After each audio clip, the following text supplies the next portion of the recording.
E que bom que você está aqui nessa noite. Eu quero convidar você nesse momento a abrir a sua Bíblia. Nós vamos compartilhar um pouco da palavra de Deus. Esse é nosso objetivo, adorar o Senhor, cultuar a Deus. Eu vou usar esse microfone. Cultuar a Deus e também receber da palavra de Deus. Então, abra sua Bíblia em 1º livro de Crônicas, capítulo 16. 1º livro de Crônicas, capítulo 16, é o texto que nós vamos pregar hoje. Esse texto é uma passagem bíblica da história de Davi, da qual temos já há 6 cultos, desde o início do mês de julho, pregado num tema, vencendo o desgosto. E mais uma vez, mais uma noite, estaremos pregando sobre esse tema. A proposta é que ande por 12 semanas. Então estamos exatamente no meio dessa série, vencendo o desgosto. Deus tem falado, tem operado no nosso meio, e louvamos a Deus por cada momento, cada encontro. Eu quero convidar você a ler comigo esse texto, preste atenção. Cada mensagem, cada pregação é um elo de uma corrente, de uma construção, de algo poderoso de Deus para as nossas vidas. Observe bem que a gente está seguindo fielmente, tanto ao texto bíblico, a palavra de Deus. Não estamos criando de forma alguma nenhum conceito fora da Bíblia. É a Bíblia que é a nossa regra de fé. E também estamos nos mantendo dentro do tema, vencendo o desgosto. Há uma construção desde que começamos. O primeiro mês de julho era diagnosticar e curar. Diagnosticar o que está ruim e curar, logo curar. Não basta apenas diagnosticar, tem que haver a cura também. E nós cremos que o nosso Deus é um Deus que cura, e não cura apenas enfermidades físicas, mas estamos falando de enfermidades da alma, questões emocionais, questões, como nós falamos aqui da última semana, que está ligado muito a convicções, crenças erradas, e Deus tem trabalhado de uma forma linda e especial. No mês de agosto, esse mês exatamente, estamos trabalhando com foco em cima do tema, vencendo o desgosto, mas agora depois de curado, é basicamente uma restauração, uma recuperação. Depois que você se olhar e a comparar a um estado físico humano, quando você trata uma enfermidade, o pós é você se recuperar, fortalecer a sua imunidade, fortalecer o seu corpo físico. Espiritualmente funciona assim também. Depois que você se recompõe de uma queda, depois que você se restabelece, o ato seguinte é você fortalecer. Você já identificou o que estava fora do lugar, o que estava ruim. Agora você precisa fortalecer. Então estamos trabalhando nessa linha, nessa direção, nesta construção. E hoje não vai ser diferente. Quero falar um pouco mais, mas primeiro deixa eu ler o texto, que é no capítulo 16 de Crônicas. Diz assim: levaram a arca de Deus e a puseram no meio da tenda que Davi tinha preparado para ela. Então trouxeram holocaustos e ofertas pacíficas diante de Deus. Depois de trazer os holocaustos e as ofertas pacíficas, Davi abençoou o povo em nome do Senhor e repartiu a todos em Israel, tanto homens como mulheres, a cada um bolo de pão, um bom pedaço de carne e passas. Designou dentre os levitas os que haviam de ministrar diante da arca do Senhor e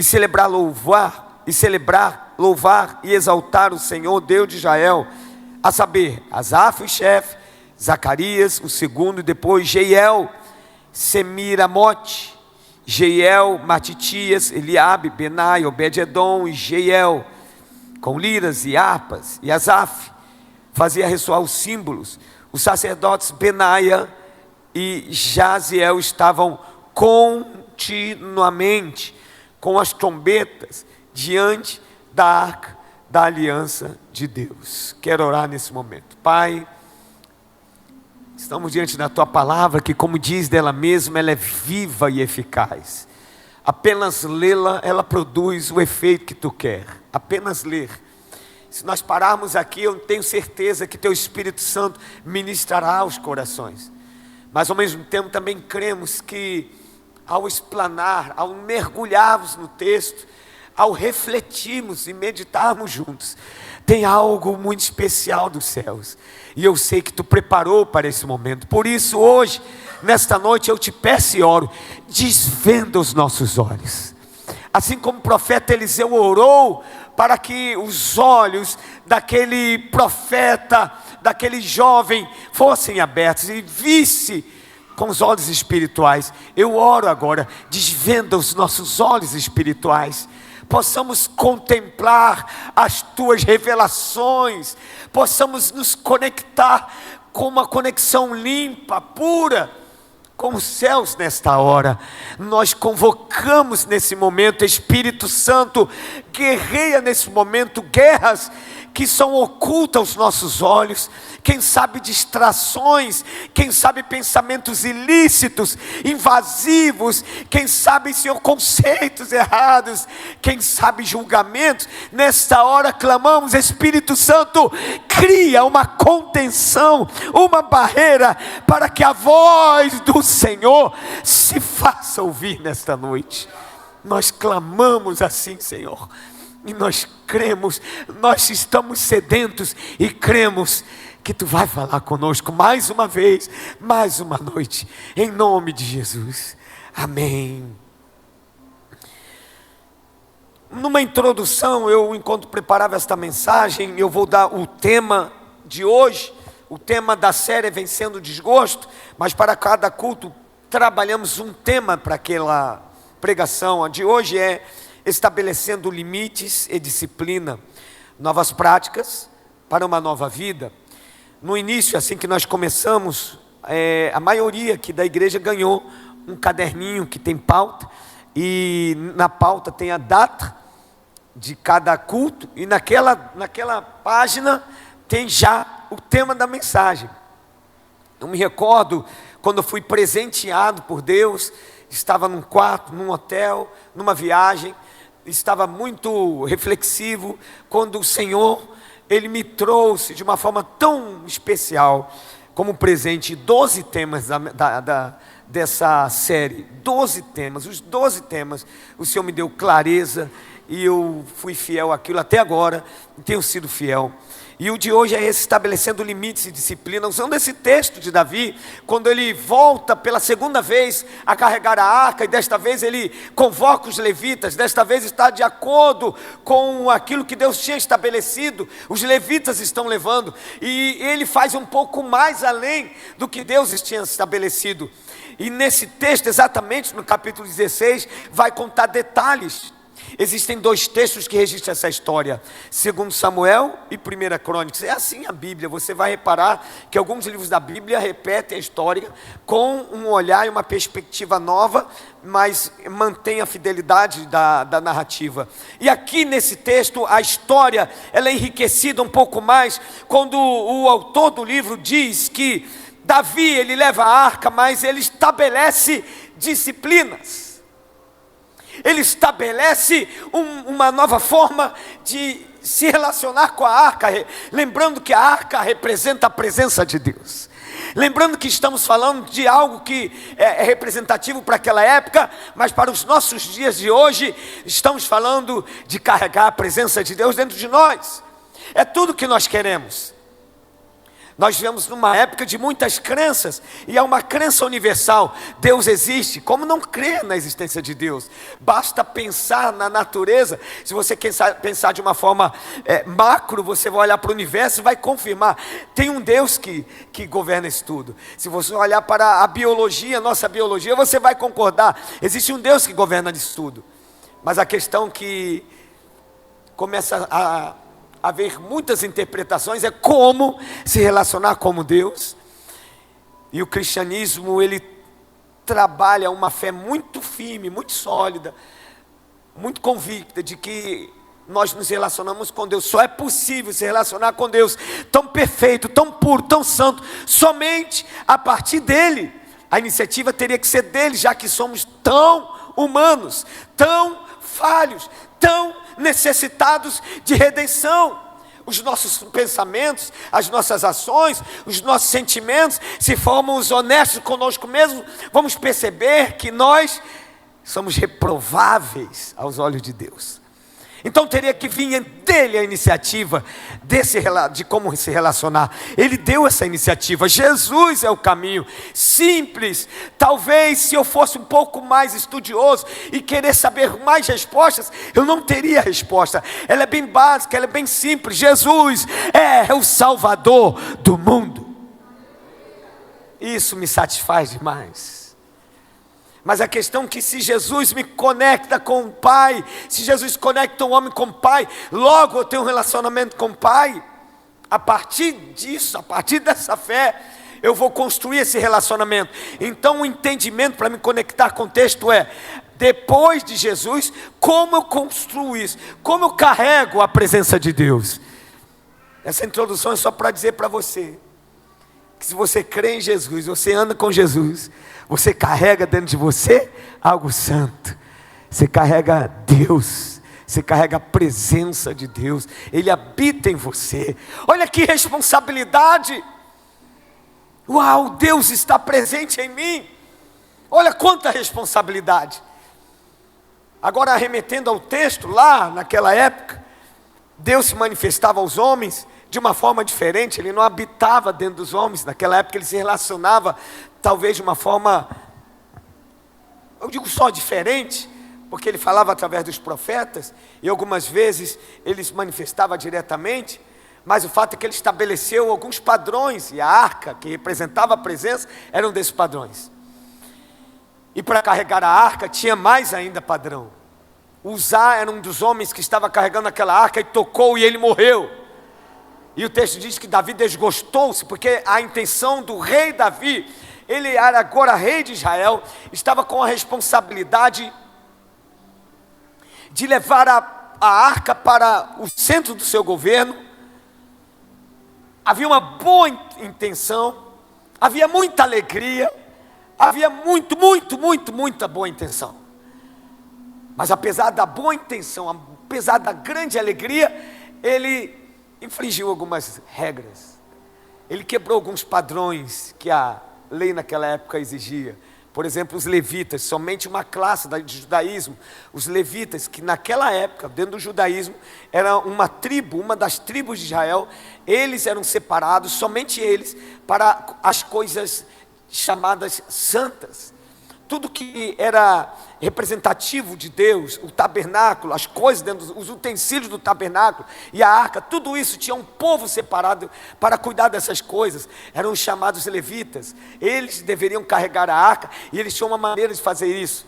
Davi não atentou para isso. Davi falou: eu vou só carregar a arca, é tão bom ter a arca. Mas ele não percebeu que precisava de algo mais além da boa intenção. Então, no meio do caminho, a Bíblia diz que Deus irrompeu com Uzá. Uma morte ficou às custas de Davi. Talvez eu pudesse explicar isso um pouco mais e gastaria mais tempo a respeito dessa morte, mas eu quero me deter os sentimentos de Davi naquele momento. Davi desgostou-se e ele tinha razão de desgostar-se. Tinha uma morte, e não era só a morte, estava dando errado. Tudo estava dando errado. Davi bem intencionado. Davi era um projeto espiritual em andamento. Como dá errado? Davi sai de cena desgostoso. Ainda dessa introdução um pouco mais longa hoje, eu escrevi aqui algumas coisas sobre desgosto. Eu tenho aprendido muito sobre o conceito de desgosto, exatamente para aplicar na minha vida. Eu falei assim: eu não quero ficar desgostoso da vida. E pode ser que às vezes aconteça comigo, em algum momento, alguma tristeza me assalte e eu fique desgostoso, mas que isso não permaneça e prevaleça na minha vida. Então eu tenho refletido para mim. Eu tenho anotado algumas coisas. Por exemplo, desgostar é perder o gosto, bem óbvio. E há pessoas que continuam vivendo e perdendo o prazer de viver, o gosto de viver, de aprender, de sonhar, de amar, e principalmente de estar com Deus. Mas assim como Deus fez com Davi, que não tirou apenas a dor, mas deu a Davi a possibilidade de ele viver com gosto, Ele quer fazer isso na minha vida e na sua também. Deus não quer apenas tirar você dessa tristeza contínua que te assalta quando menos você espera, que deixa você desgostoso, e muitas vezes você quer achar um culpado ou uma culpada para isso, mas na verdade é algo que te assaltou. Davi não culpou Uzá, Davi ele se recuou e ele passou a refletir sobre aquilo. E eu quero dizer para você que Deus é poderoso para encerrar o ciclo de desgosto da sua vida, mas Ele é também poderoso para estabelecer uma nova vida, novas práticas. É diferente. O povo de Israel estava no Egito 430 anos e orava e pedia a Deus: Deus, eu não aguento mais sofrer, nós somos escravos, estamos aqui padecendo, nos livra da escravidão. Essa era a pauta de oração de Israel. Quando Deus se revela a Moisés e diz: Moisés, eu vou livrar o meu povo do Egito e vou te enviar para isso. Você vai livrar, porque eu ouvi as orações. Eu vou livrá-lo do Egito, mas vou levá-lo a uma terra que mana leite e mel. Então observe bem a resposta da oração de Deus para o povo. O povo está orando: Senhor, eu quero ser livre do Egito. E Deus responde: eu vou te livrar do Egito, mas eu vou estabelecer um novo comportamento, novas realidades, nova vida, é uma nova terra, é a terra prometida, exatamente como Deus opera nos dias de hoje. Quanta gente estão clamando: Senhor, eu não aguento mais viver essa crise, essa dor, esse desgosto, essa aflição. E Deus vai responder para você: eu não vou apenas livrar você disso, mas eu vou estabelecer novas práticas na sua vida. Um novo comportamento, uma nova visão de mundo, que vai fazer você ver diferente. E vai fazer você acreditar de que é possível viver uma nova vida. Novas práticas para uma nova vida. Primeiro, Davi ele levou a arca, e agora ele leva com júbilo, ao som de clarins, trombetas, símbolos, fazendo ressoar harpas e liras. Se eu for comparar esta ida de Davi com a anterior, é a segunda vez que Davi leva a arca. A primeira, Uzá morre, ele recua, fica 3 meses na casa dele. Quando ele ouve que a arca está abençoando a casa de Obed-edom, a casa onde ele tinha deixado, ele vai lá, pega a arca e faz mais uma vez aquele cortejo. Nesse segundo cortejo, se for comparar, me parece que Davi, ele dobra a aposta, se eu posso falar assim. Davi ele coloca mais cantores, ele agora tem os levitas, ele convoca mais músicos, ele estabelece tudo novo. E a primeira coisa que eu aprendo nesse texto, depois dessa longa introdução, me perdoe, penso que teria sido necessária, mas agora andando no texto que eu li, estabeleça disciplinas espirituais com a motivação correta. As disciplinas espirituais são alicerces da nova vida. O que são disciplinas espirituais? É a sua vida de oração, é a sua vida de leitura da palavra, é você ler a Bíblia, e você ler como uma carta de amor de Deus para a sua vida. E quando eu falo de você exercer essas disciplinas espirituais com a motivação correta, é porque existe uma motivação errada. E eu vou denunciar 2 pelo menos. A primeira é um peso. Tira esse peso. Eu tenho que orar hoje. Eu tenho que ler a Bíblia hoje. Parece que é um remédio amargo que eu estou tomando. Sem sabor. Tira isso. Olha como Davi, ele está trabalhando agora. O elemento alegria subiu, se elevou ao nível máximo. Deus quer que você torne o ambiente, na sua casa, na igreja, onde você estiver, um ambiente leve, quando você estiver na presença de Deus. Então da próxima vez que você abrir a Bíblia, abra com aquele rosto de criança, doido para aprender. Não sei se você acompanhou, nessa semana estávamos no debate 93, botaram um vídeo que foi muito legal, e o vídeo era uma professora, alguém viu esse vídeo? Viu, Conceição? Viu? A professora entrando numa sala lá na Angola, e ele entrava para dar aula, mas ele entrava dançando, cantando, e as crianças responsivas. Eu fiquei assim olhando, todos nós olhávamos, uau! Como deve ser essa aula? Uma empolgação, um clima, irmãos, de festa. Uma professora. E quando O JR botou, depois botou mais uma vez, depois terceira vez. A gente estava já embebecidos por aquilo. Uau! Tomara que isso seja contagiante nas escolas do nosso país, mas tomara que esteja sido contagiante em muitas casas cristãs, que às vezes vai dobrar os joelhos, orar, ou ler a palavra com um climão. Não cria esse climão, não. Ok, Deus sabe quando você está, e Ele respeita a sua angústia. É verdade, a gente muitas vezes, na hora da angústia, a gente não tem um outro jeito, uma outra cara, um outro rosto. A gente quando está aborrecido, e alguém vai perguntar, que cara é essa? Aí a pessoa muito aborrecida vai dizer, que Deus me deu. Ok, é aceitável. Mas se isso for o tempo todo, será que você não pode refletir de que em você há uma composição de emoções? E que se você deixar ser regido só por uma emoção que trava você, você quebra a paleta de cores que Deus estabeleceu na sua vida e coloca tudo só acinzentado. Deus colocou no ser humano uma paleta de cores. Você pode aplaudir o Senhor por isso?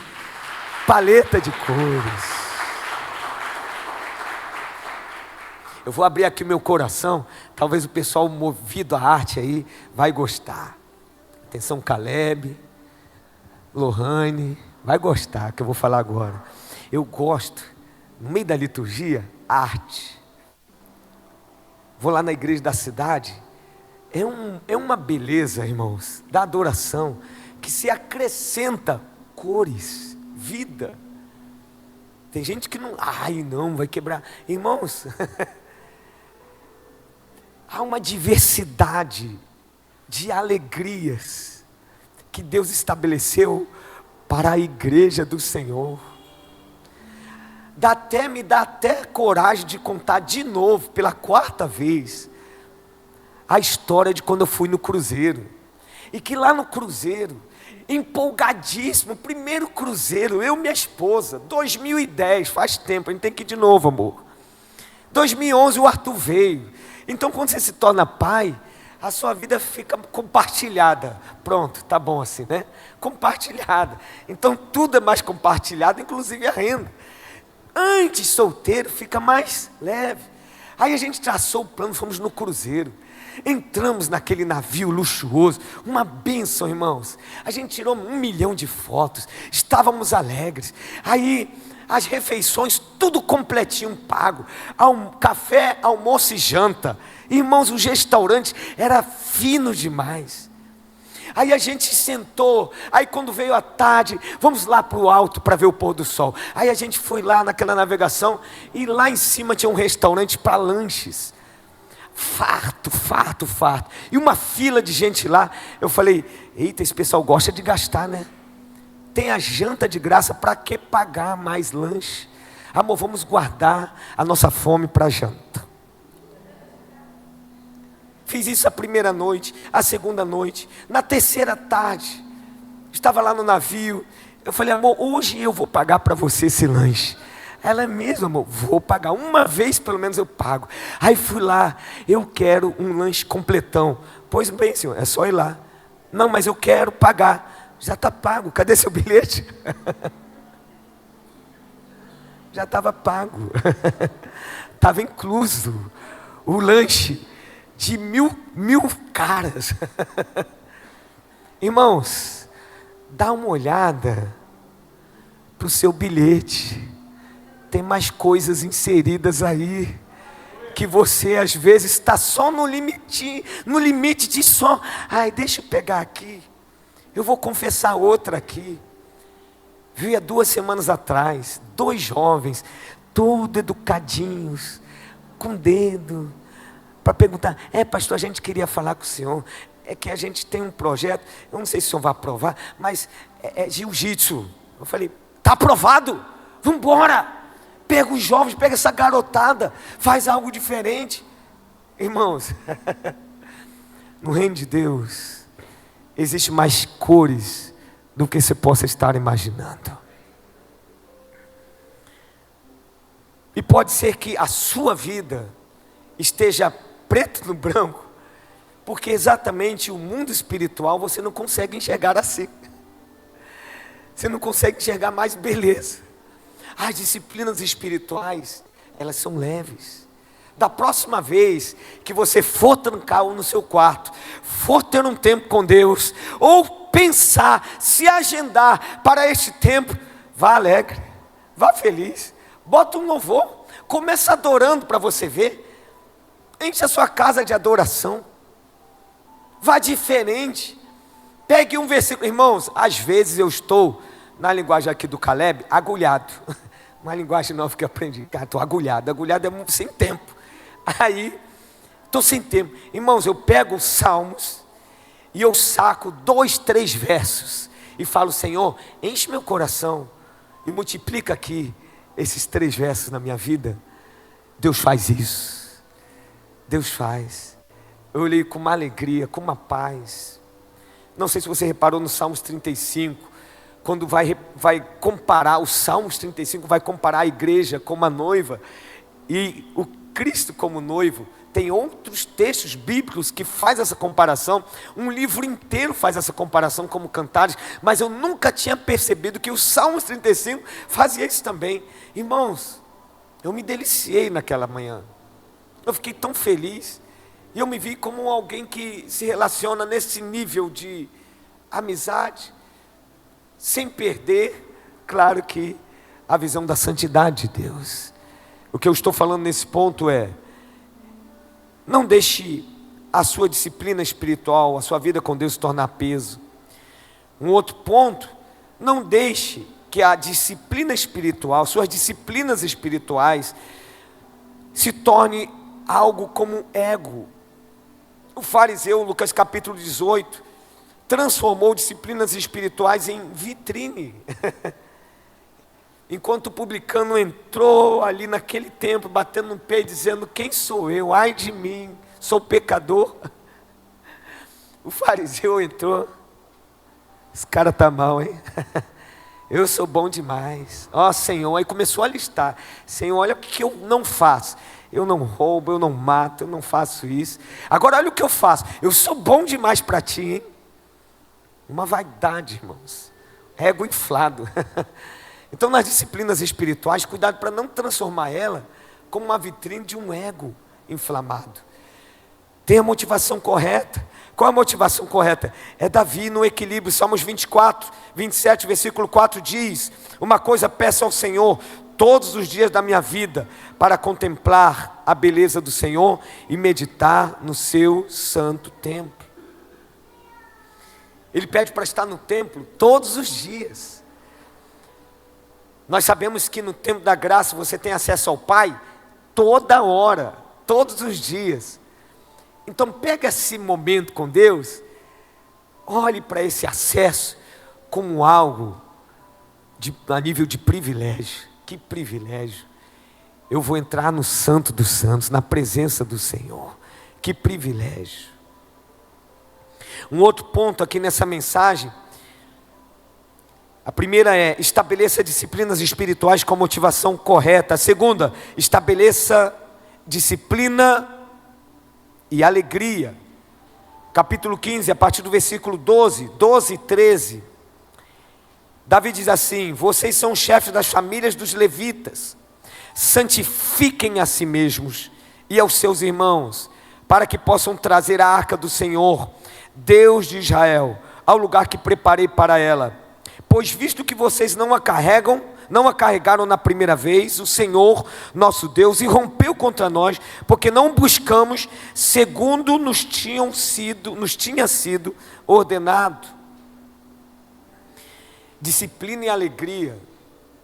No primeiro cortejo era só alegria, no segundo tem disciplina.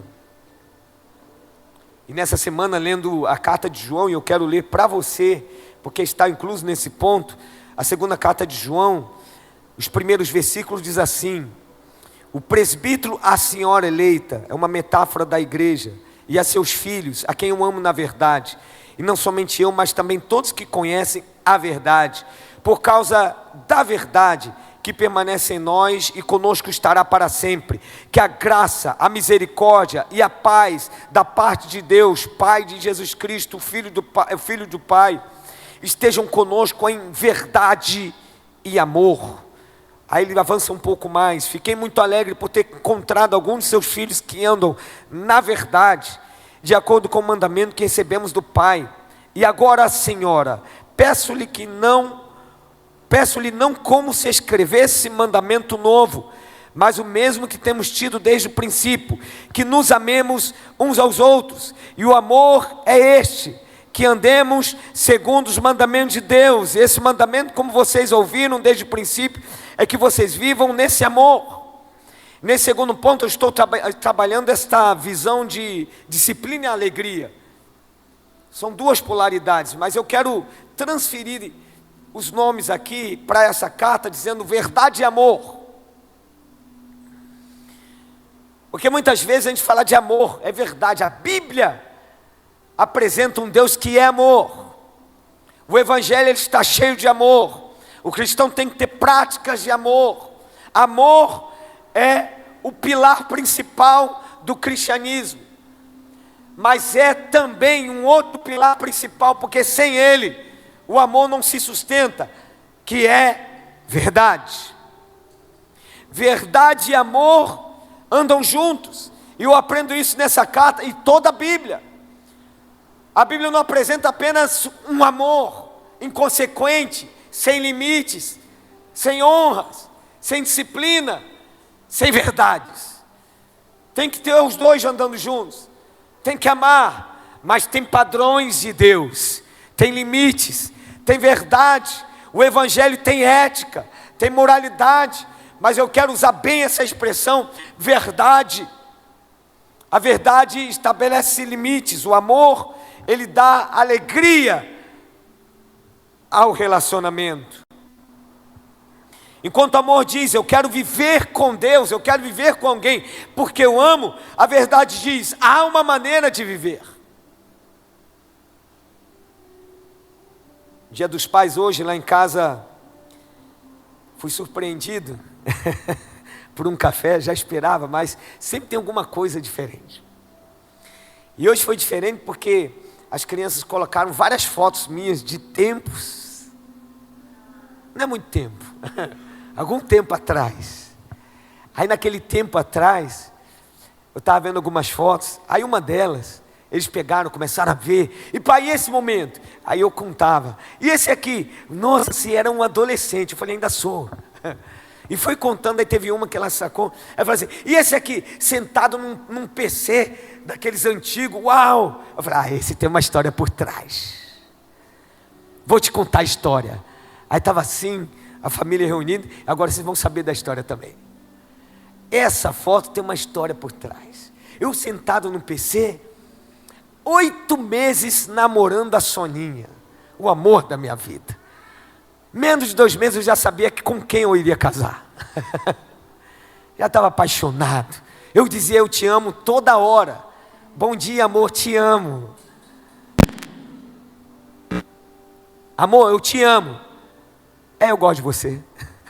Tá bom. 1 mês, 2 meses, 3 meses.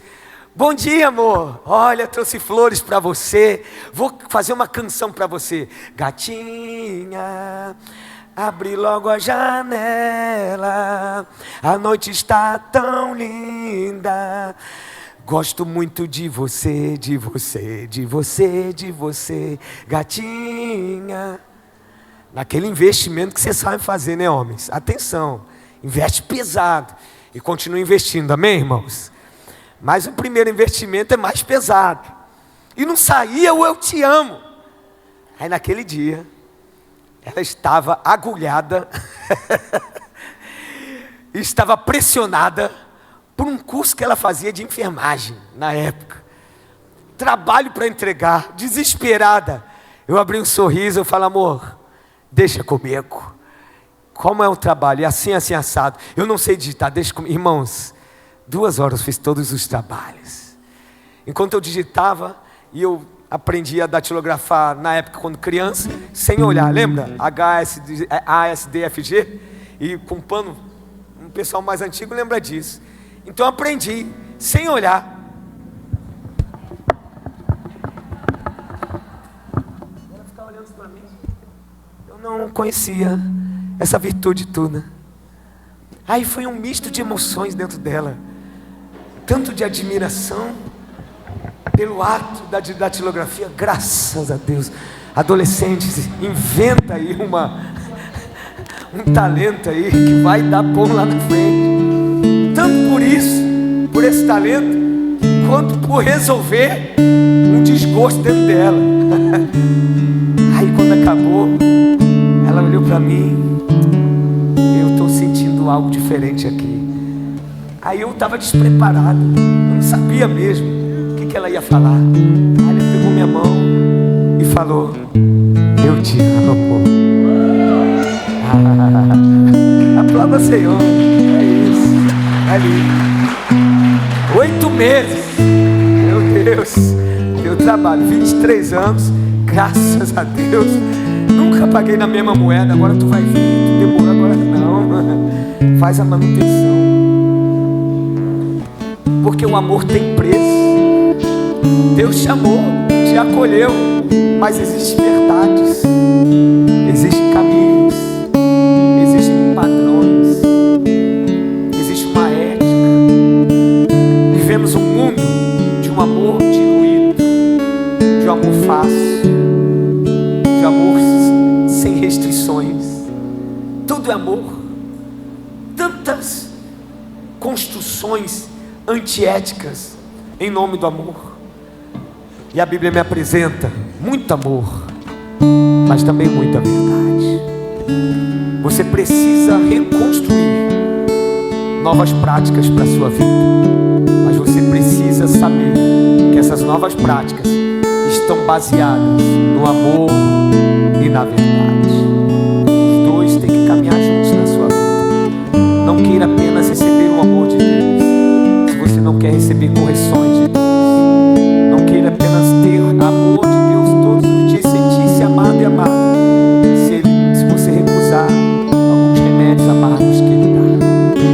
Deus, para fazer você ao propósito dele, Ele vai ter que quebrar padrões que o pecado deformou.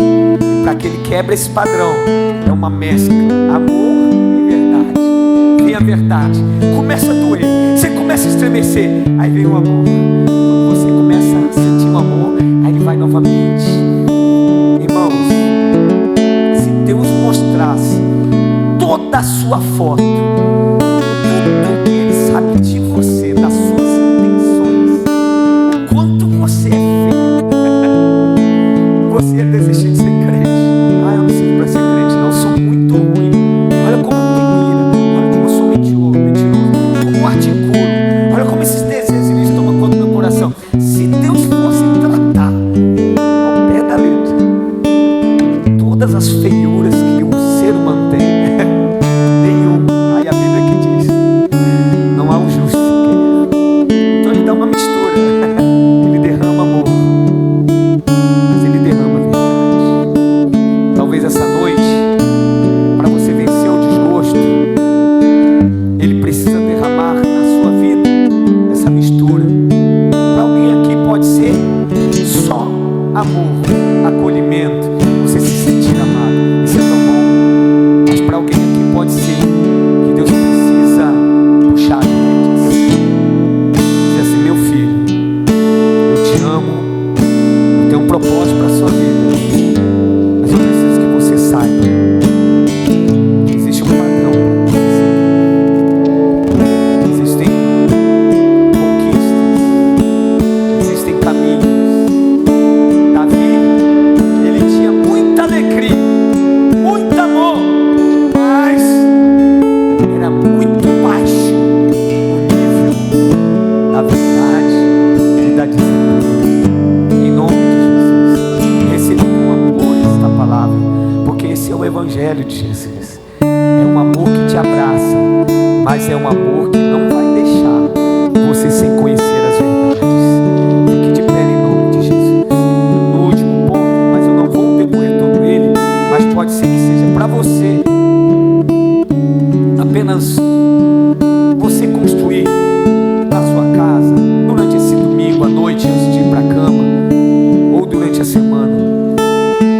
estabeleça novas práticas nas suas ações. A restauração precisa aparecer no cotidiano. Nova vida produz novos hábitos, novas escolhas, novas prioridades.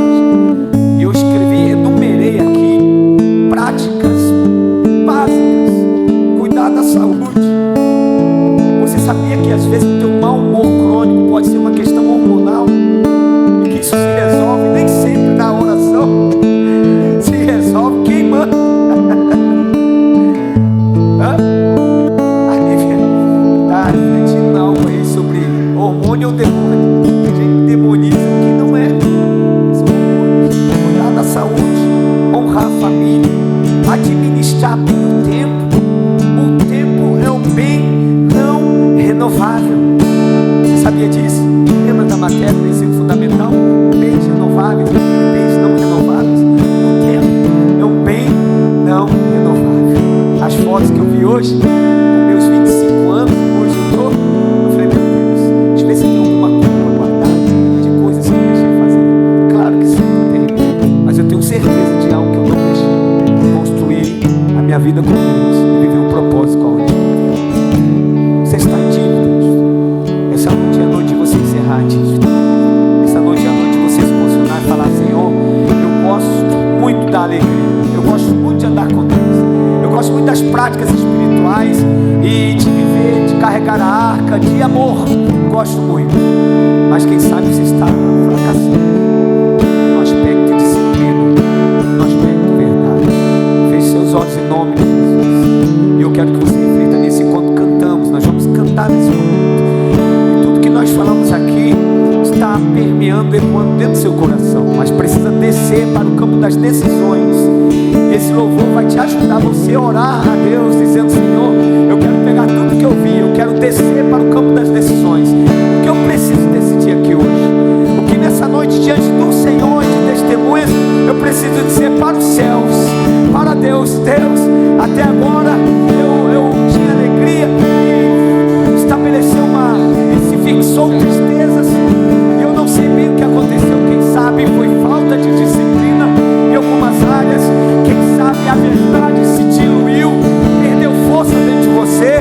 Hoje convoque a verdade e o amor.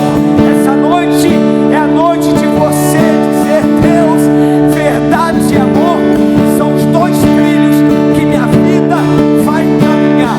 Não vai ser só na verdade, pois vira legalismo. Não vai ser só no amor, senão vira libertinagem. É amor e verdade.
estar aqui hoje.